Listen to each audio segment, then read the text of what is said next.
Hello sir, आवाज येत नाही आपली. हा सर, आवाज येत नाही. आवाज हॅलो. हा, आवाज येत आवाज नाही येतोय सर. माझा? हा, आता यायला सर. हा.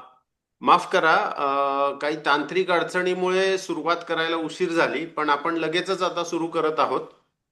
ठीक आहे, ठीक आहे सर.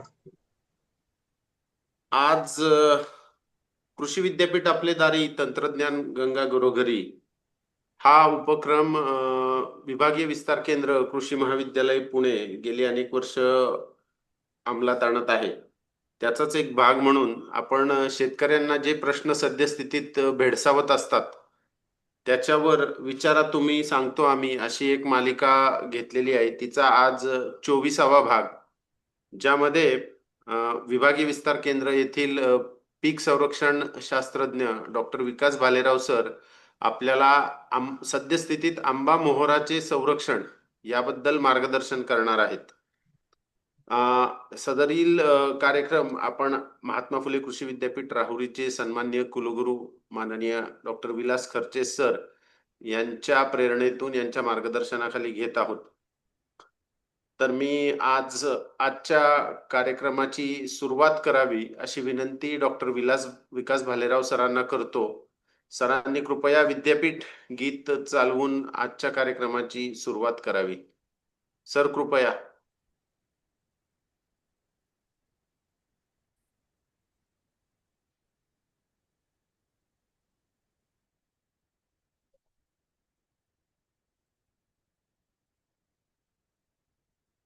अन्नं बहुपूर्वित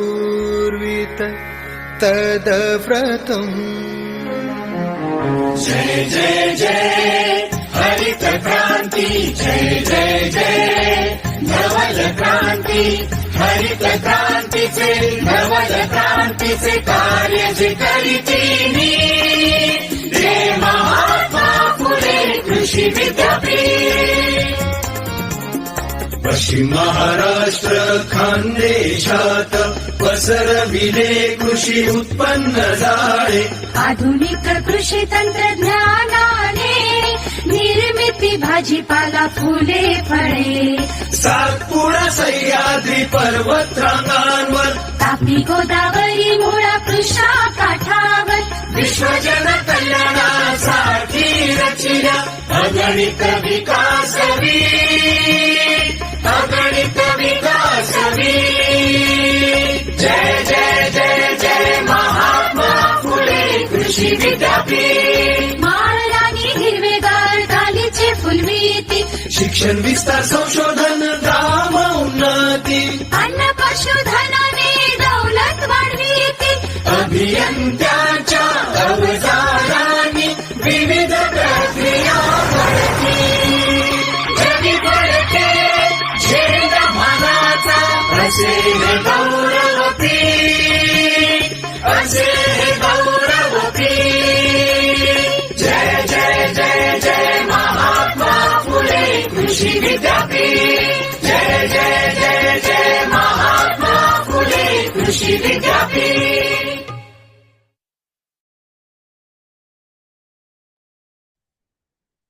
धन्यवाद सर. आपल्या सगळ्यांनाच माहित आहे की भारत हा देश अन्नधान्याच्या बाबतीत, त्याचप्रमाणे दूध उत्पादन आणि फळ व भाजीपाला उत्पादनात देखील अग्रेसर आहे. देशातील जी अग्रगण्य राष्ट्र आहे, जगातील जी अग्रगण्य राष्ट्र आहेत ज्यामध्ये प्रामुख्याने फळ पिके, भाजीपाला पिके घेतात, त्या अनेक फळ भाजीपाला पिकांमध्ये भारताचा क्रमांक अग्रगण्य आहे. आणि भारतातलं त्याचप्रमाणे महाराष्ट्रातील एक अत्यंत महत्वाचं पीक म्हणजे आंबा. तर आपल्या सगळ्यांना माहितीच आहे, सध्या आंबा सर्वत्र मोहरामध्ये आहे. आणि आंबा मोहराचं योग्य वेळी योग्य पद्धतीने संरक्षण केलं तर त्याची उत्पन्नावर त्याचा भरीव परिणाम होतो आणि ते अत्यंत उत्पादन फायदेशीर ठरतं. परंतु आंबा पिकाचं मोहर अवस्थेमध्ये जेवढं नुकसान होतं तेवढं इतर कुठल्याही अवस्थेमध्ये नुकसान होत नाही. त्यामुळे आज मी ती सगळ्यात ऐरणीवरचा किंवा महत्वाचा आंबा बागायतदार शेतकऱ्यांना विषय असेल तर तो आहे आंबा मोहराचं संरक्षण. त्यामुळेच आज या आंबा मोहराचं सद्य परिस्थितीत संरक्षण या विषयाबद्दल आपल्याला मार्गदर्शन करणार आहेत माझे सहकारी मित्र, विभागीय विस्तार केंद्र, कृषी महाविद्यालय पुणे येथे पीक संरक्षण शास्त्रज्ञ म्हणून कार्यरत असलेले डॉक्टर विकास भालेराव सर. मी थोडक्यात डॉक्टर विकास भालेराव सरांचा अल्प परिचय करून देतो. डॉक्टर विकास भालेराव सरांनी डॉक्टर पंजाबराव देशमुख कृषी विद्यापीठ अकोला येथून त्यांची कृषी पदवी संपादन केली. तेथे ते विद्यापीठात सर्वप्रथम येऊन त्यांनी पंजाबराव देशमुख कृषी विद्यापीठाचे त्यांच्या बॅचचे सुवर्ण पदकाचे मानकरी आहेत. त्यानंतर डॉक्टर विकास भालेराव सरांनी महात्मा फुले कृषी विद्यापीठ राहुरी येथे त्यांची वनस्पती विकृतीशास्त्र या विषयामध्ये पदव्युत्तर पदवी संपादन केली. सन 2006 पासून डॉक्टर विकास भालेराव सर महात्मा फुले कृषी विद्यापीठाच्या सेवेत आहेत आणि त्यांनी 2006 पासून अनेक वर्ष महात्मा फुले कृषी विद्यापीठाच्या पुणे कृषी महाविद्यालयातील अळंबी संशोधन प्रकल्पावर काम केलेलं आहे. त्यांची PhD वनस्पती विकृतीशास्त्र किंवा वनस्पती रोगशास्त्र या विषयामध्ये महात्मा फुले कृषी विद्यापीठ येथे त्यांनी पूर्ण केलेली आहे. आणि त्यानंतर 6 वर्ष सर महात्मा फुले कृषी विद्यापीठाच्या फळ संशोधन योजनेमध्ये पीक संरक्षण शास्त्रज्ञ म्हणून कार्यरत होते. मागील 2 वर्षापासून सर पुणे कृषी महाविद्यालयाच्या विभागीय विस्तार केंद्रा येथे कार्यरत आहेत. तर अतिशय सर्व फळ पिकांचा प्रगाढ अनुभव असलेले असे आपल्याला आज वक्ते लाभलेले आहेत. तर मी सर आपण सुरू करू शकतो ना आता? धन्यवाद सर, आपण सुरू करूयात. धन्यवाद सर.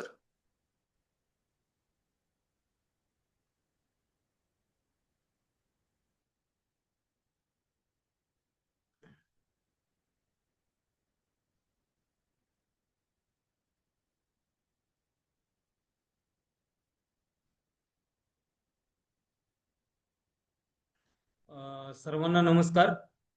माझा आवाज येतोय? हॅलो. हॅलो. आवाज येतोय सर, आपला आवाज येतोय. हो येतोय. नमस्कार. सर्वांना नमस्कार. मी डॉक्टर विकास भालेराव, वनस्पती रोगशास्त्रज्ञ आहे. मी विभागीय विस्तार केंद्र कृषी महाविद्यालय इथे सहाय्यक प्राध्यापक वनस्पती रोगशास्त्र म्हणून कार्यरत आहे. आज मी आपल्याला आंबा पिकाच्या मोहराचं संरक्षण या संदर्भात मार्गदर्शन म्हणणार नाही, पण माझे जे काही अनुभव आहेत ते मी आपल्याला कथन करेन. तसेच विद्यापीठाने वेळोवेळी आंबा मोहराच्या संरक्षणासाठी, म्हणजे ज्यामध्ये 2 भाग येतात, एक म्हणजे रोगांचा आणि दुसरा म्हणजे किडींचा, तर त्या संदर्भात वेळोवेळी विद्यापीठाने ज्या काही शिफारशी दिलेल्या आहेत त्या संदर्भात आपण चर्चा करणार आहोत. तर आपल्या सर्वांनाच माहिती आहे की महाराष्ट्रात सध्या आंब्याचं जे फळपीक आहे हे मोठ्या प्रमाणात याचं क्षेत्र वाढते आणि हे झपाट्यानं वाढण्यामागचं सगळ्यात महत्वाचं कारण म्हणजे मागील 3-4 वर्षापासून डाळिंबामध्ये जो मोठ्या प्रमाणात रोग आला, मर रोग असेल किंवा मग तेल्या असेल, त्यामुळे शेतकऱ्यांनी डाळिंबाच्या बागा काढून शेतकरी हे आपल्या आंब्याकडे वळालेले आहेत. त्याच्यामध्ये आता आंब्यामध्ये आपण विद्यापीठाची जी पहिली शिफारस होती 10 बाय 10 मीटर वरती आपण लागवड करायचो, त्याच्यानंतर विद्यापीठाने 5 मीटर बाय 5 मीटरची लागवडीची शिफारस केली. परंतु शेतकरी त्याच्याही बाहेर जाऊन घन आणि अतिघन लागवड करतायत. तर त्याचा विचार करून विद्यापीठानं सध्या घन लागवडीसाठी 4 बाय 2, 4 मीटर बाय 2 मीटर आणि 4 मीटर बाय 3 मीटर या 2 अंतरांची शिफारस सध्या परिस्थितीमध्ये केलेली आहे. आता आपल्या देशाची जर उत्पादकता आपण जर पाहिली तर 7 ते 8 टनापेक्षा जास्त काही त्याची हेक्टरी उत्पादकता नाहीये. आणि त्याचं कारण काय की आपल्याकडं आंबा पिकाकडे या पद्धतीने पाहिलं जातं, जसं आपण द्राक्षाकडे पाहतो किंवा इतर फळ पिकांकडे पाहतो, डाळिंब असेल किंवा अंजीर असेल, त्या पिकांमध्ये आपण त्याचं वर्षभराचं एक शेड्यूल तयार करून ठेवतो. परंतु या ठिकाणी काय होतं की आंब्यामध्ये आपण एक 3-4 वर्ष झाडांची काळजी घेतो आणि नंतर त्यांना देव भरोसे म्हणता येईल ग्रामीण भागातल्या शब्दामध्ये. त्या पद्धती आपण त्याला खत पाणी वगैरे काय व्यवस्थित देत नाही आणि त्याचा परिणाम असा होतो की त्याची उत्पादकता कमी होते. पण ज्यावेळेस आपण व्यावसायिक दृष्टीनं आंब्याची लागवड करतो त्यावेळेस आपल्याला या संदर्भात योग्य ती काळजी घेणं गरजेचं आहे. आणि त्याचप्रमाणे मी जसं सांगितलं, जशी अनेक कारणं आहेत आंब्याचं उत्पादन कमी येण्याची, की खतं आणि तुमची पाणी याचं व्यवस्थित किंवा योग्य असं नियोजन नसणे. त्याचबरोबर मोहराच्या काळामध्ये किंवा मोहर आल्यानंतर त्या मोहराचं संरक्षण जर आपण योग्य पद्धतीने केलं नाही तर आपल्याला मोठ्या प्रमाणात उत्पादनामध्ये घट होते. आता आपल्याला असं दिसतं की महाराष्ट्रामध्ये साधारणतः डिसेंबर ते जानेवारी या महिन्यामध्ये मोहराला सुरुवात होते. तसं पाहिलं तर आपल्याकडं मोहर 3 टप्प्यात येतो. कधी कधी तो नोव्हेंबरमध्ये येतो, डिसेंबर, जानेवारी. आजकाल शेतकरी मोठ्या प्रमाणात पॅक्लोबिट्राझोल जे बाजारामध्ये कल्टर नावाने उपलब्ध आहे त्याचा वापर करतात आणि त्याचा वापर करत असल्यामुळे मोहर जरा लवकर येतो. परंतु वास्तविक आपल्या वातावरणामध्ये जोपर्यंत आपल्याकडे चांगल्या पद्धतीची थंडी पडत नाही आणि थंडीनंतर 8 ते 10 दिवसांनी जोपर्यंत मोठ्या प्रमाणात उष्णता वाढत नाही तोपर्यंत आपल्याकडे मोहर निघत नाही. पण या वर्षीचा जर विचार केला, आता कालच मी आणि आमच्या आजोतीकर सर आम्ही इकडे बोरवेलला त्या भागामध्ये होतो, तर आमच्या असं निदर्शनास आलं की सगळ्याच आणि तुमच्या सगळ्या शेतकऱ्यांच्या पण निदर्शनास आले असेल की या वर्षी मोहर एकाच वेळी निघालाय. पूर्णच्या पूर्ण झाडे मोहराने पूर्णतः बहरलेली आहेत.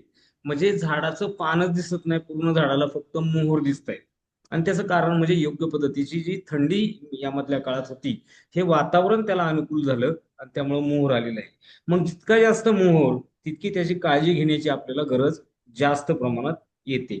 आता या मोहराच्या काळजी काय घ्यायची, तर या काळामध्ये जर आपण रोग आणि किडीपासून जर संरक्षण वेळेवर केलं नाही, त्याची उपाययोजना जर केली नाही तर काय होतं की वेगवेगळ्या प्रकारचे रोग आणि किडी याच्यामुळे मोठ्या प्रमाणात फळधारणा कमी होते आणि फळधारणा कमी होते आणि जी काही फळधारणा झालेली आहे त्याची गळ मोठ्या प्रमाणात होण्याची आपल्याला शक्यता ह्या रोगांमुळे असते. तर त्यासाठी आपण काय केलं पाहिजे, तर तुम्ही जर पाहिलं तर महत्वाचे कोणते रोग आहेत, तर भुरी एक महत्वाचा रोग आहे, दुसरा करपा रोग आहे. तसे अनेक रोग येतात, परंतु मोहराच्या बाबतीचा जर विचार केला तर भुरी आणि करपा हे रोग मोहरावरती मोठ्या प्रमाणात दिसतात. त्याच पद्धतीनं किडींचा जर विचार केला तर फुलकिडे, मोहराची मिजमाशी, शेंडा पोखरणारी आळी आणि तुडतुडे. आता या सगळ्याचा जर विचार केला तर आपल्या महाराष्ट्रामध्ये आणि त्यातल्या त्यात पश्चिम महाराष्ट्रामध्ये किंवा मराठवाडा आणि विदर्भामध्ये आपल्याला तुडतुड्यांची संख्या मोठ्या प्रमाणात आढळते. आपल्याकडे फुलकिडे वगैरे कमी आढळतात पण तुडतुडे खूप मोठ्या प्रमाणात आढळतात. आणि आपल्याला जो चिट्टा दिसतो, म्हणजे आंबा बागेमध्ये जर तुम्ही आत्ताच्या या अवस्थेत फिरत असाल आणि जर तुम्हाला झाडाच्या खाली चिकट असा स्राव दिसत असेल किंवा पानांवरती चिकट स्राव दिसत असेल तो ते दुसरं तिसरं काही नाहीये, तिथे तुडतुड्यांचं प्रमाण मोठं आहे. तर हे कसे ओळखायचे, त्याच्यावर नियंत्रण कसं करायचं, त्या संदर्भात आपण चर्चा करूया. तर आता याच्यामध्ये जर तुम्ही पाहिला तर पहिला रोग आहे भुरी रोग. आता ह्या रोगाचा जर तुम्ही विचार केला तर तुम्हाला इथे फोटोमध्ये दिसेल बघा, इथे साधारणतः पांढरी शुभ्र अशी वाढ झालेली आपल्याला दिसेल. म्हणजे ज्यावेळेस आपल्या झाडावरती मोहर येतो त्यातल्या प्रत्येक फुलाच्या पाकळीवरती, त्याचप्रमाणे जो मोहराचा देठ असतो त्याच्यावरती आपण जी चेहऱ्याला पावडर लावतो त्या प्रकारची जी पावडर आहे किंवा राखेसारख्या कलरचं आपल्याला एक थर साचलेला दिसतो. आणि जर तुम्ही तो हाताने जर काढण्याचा प्रयत्न केला तर तो अलगदरित्या हाताने निघून पण जातो. ही बाहेरून वाढणारी एक बुरशी आहे ऑयडियम मॅन्जिफेरी नावाची. आता ही जी बुरशी आहे ही पहिल्यांदा पांढऱ्या म्हणजे सफेद रंगाची दिसते आणि नंतर मग त्याच्यानंतर ती राखाडी कलरची होते आणि हळूहळू ती रस शोषण करून घेते त्या फुलांमधलं किंवा त्या याच्यामधलं. आणि त्याचा परिणाम किंवा परिपाक असा होतो की पूर्ण ते जे काही अन्नद्रव्य आहे ती शोषून घेते. त्याच्यानंतर फुलाचा किंवा जर फळधारणा झाली असेल तर फळधारणा झालेल्या फळाचा जो तुमच्या देठाबरोबरचा जो संपर्क आहे तो डिस्टर्ब करायला ती मदत करते आणि त्यातनं तुमची फळगळ मोठ्या प्रमाणात फुलगळ आणि फळगळ वाढलेली आपल्याला दिसते. तर आता ही बुरशी कधी येते तर साधारणतः ढगाळ हवामान जे मागच्या 4-5 दिवसापासून आपल्याला पूर्ण महाराष्ट्रावर दिसते की सध्या ढगाळ वातावरण आहे. ढगाळ वातावरण असूनही थंडी आहे, सकाळी पहाटे थंडी दिसते. तर हे जे ढगाळ वातावरण आहे हे भुरी रोगाच्या येण्यासाठी सगळ्यात पोषक असं वातावरण आहे. आता त्यासाठी आपल्या हातात तर वातावरण नियंत्रित करणं नाहीये, तर आपल्याला त्याच्यावरती उपाय म्हणून काय करायला लागणार आहे तर त्याची योग्य ती काळजी करावी लागणार आहे. आता ह्या ढगाळ वातावरणाबरोबरच तापमानातील जो चढ उतार असतो, आता आपण जर पाहिलं तर मागच्या 15 दिवसापूर्वी आपल्या महाराष्ट्रातलं किंवा पश्चिम महाराष्ट्रातलं पुण्यातलं तापमान जर आपण पाहिलं तर 7 ते 8 डिग्री सेंटीग्रेड पर्यंत खाली जात होतं आणि दुपारचं तापमान 25 ते 30 पर्यंत जात होतं. म्हणजे हा जो फरक आहे, हा जो चढ उतार आहे, हा चढ उतार अधिकचं तापमान सकाळी आणि ढगाळ वातावरण सकाळच्या वेळेस या वातावरणामुळे या रोगाचा प्रादुर्भाव मोठ्या प्रमाणात होतो आणि म्हणून या रोगाचा प्रादुर्भाव टाळण्यासाठी आपण कोणती काळजी घ्यायला पाहिजे त्याचं एक वेळापत्रक आपल्या महात्मा फुले कृषी विद्यापीठाने दिलेलं आहे, ते मी तुम्हाला पुढे सांगणार. आता याच्यानंतर दुसरा जर आपण पाहिला तर दुसरा कोणता आहे तर दुसरा जो आपला रोग आहे तो म्हणजे करपा रोग. आता कर्करोगामुळे काय होतं तर तुम्ही आता हे फोटो जसं पाहताय त्या पद्धतीनं पानं आणि तसेच आपले जे काही मोहर आलेले आहे तर मोहराचा जो जे काही दांडे आहेत किंवा फुलं आहेत ती करपायला सुरुवात होते. पहिल्यांदा कर्करोगामुळे शेंडे करपले जातात, कोवळी पाने मोठ्या प्रमाणात करपतात.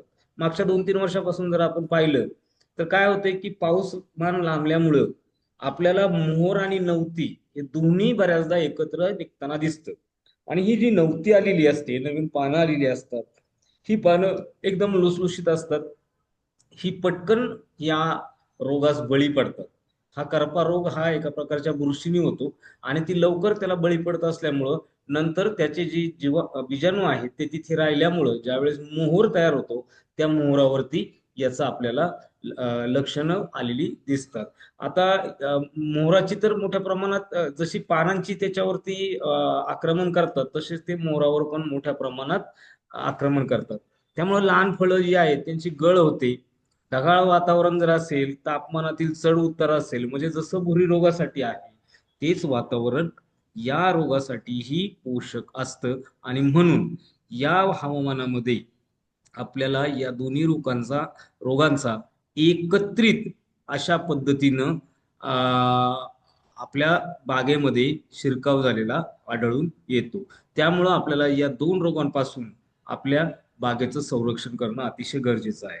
आता हे 2च नाही तर याच्याबरोबर आपल्याला वेगवेगळ्या प्रकारचे तुडतुडे जे आहेत तर ते तुडतुडेही मोठ्या प्रमाणात आपल्या बागांमध्ये नुकसान करतात. काय करतात तर ह्या रस शोषणाऱ्या आळ्या आहेत, ह्या रस शोषतात, ह्या वाकड्या वाकड्या ज्या पानांवरनं किंवा आपल्या मोहरामध्ये चालतात, त्यातनं रस शोधतात. रस शोषल्यामुळं तुम्हाला मगाशी जसं सांगितलं की आंब्याच्या फळधारणा झाल्यानंतर किंवा फुलं धारणा झाली असेल मोहराच्या वेळेस तर त्यावेळेस हे रस शोषल्यामुळं साहजिकच त्याची जी काही एकमेकाशी असलेली अटॅचमेंट आहे ती जरा लूज होते आणि फळगळ आणि फुलगळ मोठ्या प्रमाणात होते आणि त्याचा विपरीत परिणाम आपल्या उत्पादनावर होतो. आपण जे म्हणतो लाग कमी झाली तर तो प्रकार आपल्याला त्यामुळं दिसून येतो. आता या फुलकिडे असतील किंवा मग हे जे काही तुडतुडे असतील, मिजमाशी असेल, हे सगळे रस शोषणारे किडे आहेत आणि हे किडे काय करतात तर पहिली गोष्ट हे किडे रस शोषतात आणि ते जे विष्ठा टाकतात त्या विष्ठेमध्ये गोड असा पदार्थ असतो आणि त्या गोड पदार्थामुळं कॅप्नोडियम नावाची जी काही बुरशी आहे ती बुरशी मोठ्या प्रमाणात पानांवरती, कारण ज्यावेळेस मोहर येतो त्याचं जे काही विष्ठा पडते ती पानांवर पडते, फांद्यांवर पडते आणि तिथं मोठ्या प्रमाणात ही कॅप्नोडियम नावाची बुरशी वाढते आणि तुमची पानं पूर्णतः काळी पडतात आणि पानं काळी पडल्यामुळे त्याचा विपरीत परिणाम काय होतो की प्रकाश संश्लेषण क्रिया मंदावते आणि प्रकाश संश्लेषण क्रिया मंदावल्यामुळे आपल्याला साधारणतः प्रकाश संश्लेषण क्रिया प्रकाश आता दुधात जास्त लक्ष द्या.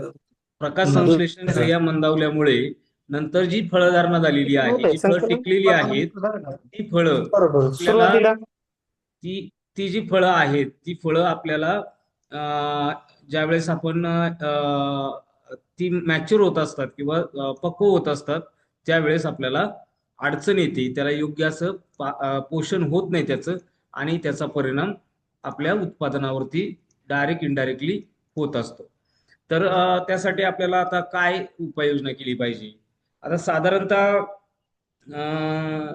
आपण जर पाहिलं तर सध्या हवामान बदलाचा फार मोठ्या प्रमाणात आपल्याकडं आपल्याला जाणवते की पाऊसमान लांबतंय, पाऊस उशिरा सुरू होतो, उशिरापर्यंत सुरू राहतो. आपले पावसाळे, उन्हाळे आणि हिवाळे हे तिन्ही ऋतूंचे जे काही आपण ठरवलेल्या महिने होते ते पुढं मागं शिफ्ट झालेले आहेत. आणि या हवामान बदलामुळं साहजिकच जे रोग आपल्याला कमी प्रमाणात दिसत होते ते आता जास्त प्रमाणात दिसतात, जे जास्त प्रमाणात दिसत होते ते कमी प्रमाणात दिसतात. तसंच किडींच्या बाबतीमध्ये पण झालेली आहे. म्हणजे रोग आणि किडींची तीव्रता जी आहे ती आपल्याला बदलताना दिसते, आणि ती बदलताना दिसत असल्यामुळे काय होतं की आपण जे पारंपरिक पद्धतीने जे काही रोगांचं आणि किडींचं नियोजन करतोय त्याच्यामध्ये आपल्याला थोडासा कुठेतरी बदल करणं गरजेचं आहे. आता पूर्वी जर पाहिलं तर मोहरावर तुडतुडे फार मोठ्या प्रमाणात दिसायचे आणि भुरी रोग मोठ्या प्रमाणात दिसायचा. पण आजचा काळ जर पाहिला तर आता फुलकिडे पण मोठ्या प्रमाणात दिसायला लागलेत. आता काल आम्ही पाहिलं की जेवढे तुडतुडे होते त्याच्यापेक्षा जास्त फुलकिडे त्या बागेमध्ये आम्हाला निदर्शनास आले.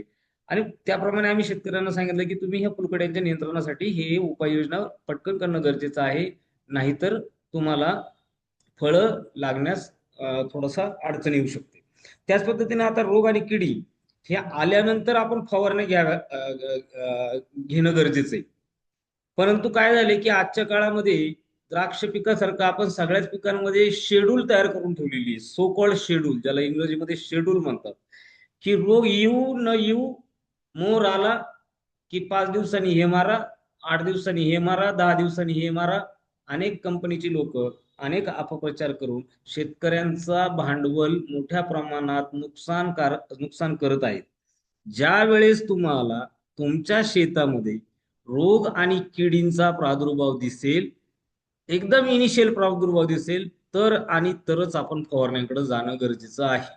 विनाकारण एकही कीड नाही, एकही रोग नाही, आणि त्याच्यावरती आपण प्रोफायलॅक्टिक ज्याला म्हणतो इंग्रजीमध्ये, की आपण आधीच फवारण्या करणं, हे काही आपल्याला संयुक्तिक होत नाही. कारण ह्या ज्या किडी आहेत किंवा हे जे रोग आहेत हे सगळे बाहेरून हे करणारे आहेत, आतमध्ये जाणारे नाहीयेत. त्यामुळे या रोग आणि किडी आल्यानंतर आपण आपला हा जो अनावश्यक खर्च होतोय तो आपण थांबवणं गरजेचं आहे. आता आंबा रोगाचं जरी आपण आंब्याच्या मोहराच्या संदर्भात जर पाहिलं की आपण जरी म्हणत असलो की रोग आल्यानंतरच फवारण्या करा, परंतु काही फवारण्या आपल्याला रोग येण्याच्या आधी पण कराव्या लागतात. त्या कोणत्या टप्प्यात करावं लागतात, का करावं लागतात ते आपल्या सादरीकरणामध्ये पुढे आहेत. तर अशा पद्धतीने आपल्याला याच्यामध्ये काम करणं गरजेचं आहे. आता पहिली फवारणी ही डेल्टामेथ्रिन 2.8% प्रवाही किंवा लॅम्बडा सायहेलोथ्रिन 5% प्रवाही 5 मिली प्रति 10 लिटर पाण्यातून आपल्याला घेणं गरजेची आहे. आता ही जी पहिली फवारणी, ही फवारणी कधी घ्यायची? ज्यावेळेस आपल्याला तुडतुडे, फुलकिडे किंवा इतर रस शोषणाऱ्या किडी आपल्याला दिसतील, त्यावेळेस आपल्याला ही फवारणी घेणं गरजेचं आहे. परंतु त्याच्या आधी मोहर फुटत असताना किंवा जेव्हा बोंगे फुटत असतात, जेव्हा डोळा जाड होतो, त्यावेळेस आपल्याला क्विनाल्फॉस 25% प्रवाही 20 मिली प्रति 10 लिटर पाण्यामध्ये अधिक पाण्यात मिसळणारे गंधक DWG 20 ग्रॅम किंवा हेक्साकोनाझॉल 5 मिली किंवा पेनकोनाझॉल 10% EC 5 मिली 10 लिटर पाणी या प्रमाणात फवारणी. म्हणजे एक आपल्याला कीटकनाशक घ्यायचंय क्विनाल्फॉस, आणि त्याच्याबरोबर 3 पैकी फक्त एकच बुरशीनाशक घ्यायचंय. एक तर गंधक घ्या किंवा हेक्साकोनाझॉल घ्या किंवा पेनकोनाझॉल घ्या. या 3 पैकी कोणतंही एक फंजिसाइड, ज्याला आपण बुरशीनाशक म्हणतो ते, आणि एक कीटकनाशक क्विनाल्फॉस आपल्याला दुसऱ्या फवारणीसाठी मोहर फुटत असताना घेणं अतिशय गरजेचं आहे. त्यानंतर तिसरी फवारणी जी आहे ती मोहर येण्यापूर्वी म्हणजे ज्यावेळेस मोहर जस्ट बाहेर पडायला सुरुवात होतो त्यावेळेस आपल्याला इमिडाक्लोप्रिड 3 मिली किंवा डायमिथोएट 30% प्रवाही 15 मिली अधिक भुरी रोगासाठी कार्बेंडिझियम 10 ग्रॅम किंवा पाण्यात मिसळणारे गंधक 20 ग्रॅम प्रति 10 लिटर पाण्यातून फवारण्याची गरज आहे. म्हणजे बघा, ह्या पहिल्या दोन ज्या फवारण्या आहेत, या दोन्ही फवारण्या म्हणजे दुसरी आणि तिसरी फवारणी जी आहे, ही फवारणी आपल्याला मोहर बाहेर पडायच्या आधीच घेणं गरजेचं आहे, की जेणेकरून त्या शेतामध्ये तिथल्या पानांवरती, तिथल्या फांद्यांवरती हे काही बुरशीचे अवशेष असतात किंवा जे काही कीटक आपल्या शेतामध्ये असतात त्यांचा आपण मोहर येण्याच्या आधीच नायनाट करणं गरजेचं आहे. त्याच्यानंतर चौथी फवारणी ही तिसऱ्या फवारणी म्हणजे साधारणतः फुलोऱ्याच्या अवस्थेमध्ये थायोमिथॅक्झॉन 1 ते 2 ग्रॅम अधिक भुरी रोग नियंत्रणासाठी गंधक 20 ग्रॅम प्रति 10 लिटर पाणी. आता साधारणतः काय होतं की ही जी फवारणी आहे, थायमिथॉक्झॅन नावाचं जे हे औषध आहे, हे अतिशय जहाल औषध आहे आणि त्याचा विपरीत परिणाम काय होतोय की शेतकऱ्यांना आता मागच्या 4-5 वर्षामध्ये असं निदर्शनास आलंय की थायमिथॉक्झॅनचा वापर केल्यामुळं परागीभवनावरती त्याचा विपरीत परिणाम होतो. म्हणून ज्या शेतकऱ्यांकडं कमी प्रमाणात रस शोषणाऱ्या किडी आहेत त्यांनी थायमिथॉक्झॅन या कीटकनाशकाऐवजी मोर फुलल्यानंतर निंबिसिडिन 20 मिली प्रति 10 लिटर पाण्यातून जर फवारलं तर त्यांना तिथे परागीभवनासाठी पण अडचण येणार नाही आणि दोन्ही गोष्ट साध्य होण्यास आपल्याला मदत होईल. म्हणजे अशा पद्धतीनं ही फवारणी घ्यायची. त्यानंतर आंबा मोराचे करपा रोगापासून संरक्षण करण्यासाठी आता काय करायचंय, तर करपा रोगासाठी आपल्याला एक ऍडिशनल फवारणी घ्यावं लागेल. आपल्याकडे तसं पाहिलं तर हा रोग फार कमी प्रमाणात दिसतो, पण आजकाल वातावरण बदलामुळे आणि नवीन पालवी पण मोराबरोबर येत असल्यामुळे हा रोग जरा थोडा प्रमाणात वाढत चाललाय आणि त्यासाठी आपल्याला पीक फुलोऱ्यात असताना कार्बेंडिझिम 12% अधिक मॅन्कोजेब 63% WP 2 ग्रॅम प्रति लिटर पाणी या संयुक्त बुरशीनाशक, एक संयुक्त बुरशीनाशक आलेलं आहे. साप किंवा कंपॅनियन नावाने मार्केटमध्ये वेगवेगळ्या नावाने आहे वेगवेगळ्या कंपन्यांचं, तर ते आपल्याला फवारायचे. कार्बेंडिझिम वेगळं मॅन्कोजेब वेगळं घेऊन फवारू नका. तर याचं हे जे कॉम्बी मिक्सचर आहे तर त्याचे चांगले आपल्याला रिझल्ट आपल्याला दिसून आलेले. आणि मी मगाशीच सांगितलं फुलोऱ्यात असताना फवारणी केल्यास परागीभवनास आवश्यक असणारे जे कीटक आहे म्हणजे गरमाशी असेल, मधमाशी असेल, डिप्टेरियन फ्लाईज असतील, तर ह्या सगळ्या माशांवरती त्याचा विपरीत परिणाम होतो आणि त्यासाठी आपण कमीत कमी प्रमाणात कीटकनाशकांचा वापर करावा. त्याच्यासाठी आपल्याकडे पर्यायी म्हणून शिडोमोनास आहे किंवा बॅसिलस आहे किंवा आपल्याकडं मेटॅरिझम नावाचं एक बुरशी मिळते. ती मेटॅरिझम नावाची बुरशी जर आपण 5 ग्रॅम प्रति लिटर पाणी या प्रमाणात जर वापरली तर तिचेही चांगल्या प्रकारे, फक्त काय करायला लागतं की ही मेटॅरिझम जी बुरशी आहे ही आपल्याला पहाटे लवकर म्हणजे सकाळी 8च्या आत म्हणजे दव असताना किंवा संध्याकाळी 5 नंतर आपल्याला त्याची फवारणी करावी लागते. नाहीतर त्याचे जे काही बीज आहेत ते मरून जाण्याची शक्यता असते उन्हामध्ये. म्हणून ती लवकर सकाळी आपल्याला त्याची फवारणी घेणं गरजेचं असतं. तर तो एक पर्याय आपल्यासाठी चांगला उपलब्ध आहे. त्याच्यानंतर धुरळणी आहे. मोहर येण्याआधी आणि मोहर आल्यानंतर 300 मेष गंधक. आजकाल गंधकाचा वापर फार कमी प्रमाणात केला जातो याच्यामध्ये, कारण अनेक चांगले गंधकाचे फॉर्म्युलेशन आलेली आहेत. त्यामुळं अनेक गंधक फवारणं सध्या तेवढं फार टीडीएस झाले, त्यामुळं ते अडचणीचं होतं. तरी पण आपलं एक शिफारस आहे विद्यापीठाची की आपण मोहर आल्यानंतर 300 मेष गंधक 15 दिवसाच्या अंतराने 2 ते 3 वेळा जर फवारलं तर भुरी रोगाचं नियंत्रण चांगलं होण्यास मदत होते. त्याच्यानंतर दुसरी महत्वाची गोष्ट, औषधाचा वापर करताना लेबल क्लेम बंधन असल्याचे विचार करून स्वजबाबदारीवर फवारणी आणि धुरळणी करण्यासाठी औषधांची आपण निवड करावी. आता हे लेबल क्लेम म्हणजे काय, तर भारत सरकारनं विशिष्ट एक औषध म्हणजे आता समजा उदाहरण घ्या मॅन्कोजेब M45 जे तुम्ही वापरता ते कोणत्या पिकावर किती प्रमाणात कोणत्या रोगासाठी वापरायचं हे शासनानं बांधून दिलेलं असतं, घालून दिलेलं असतं सेंट्रल इन्सेक्टिसाइड बोर्डनी. तसं आंब्यासाठी प्रत्येक रोगासाठी आणि प्रत्येक किडीसाठी ही जी काही बुरशीनाशक आणि कीटकनाशकं आहेत ते ठरवून दिलेली आहेत. तर त्याचा विचार करून आपण हे करणं गरजेचं आहे. त्याच्यानंतर बाकीचे मग हे शेंडामर वगैरे हे रोग येतात. याचं सध्या आपण काही जास्त डिटेलमध्ये घेणार नाही, कारण आपल्याकडं आता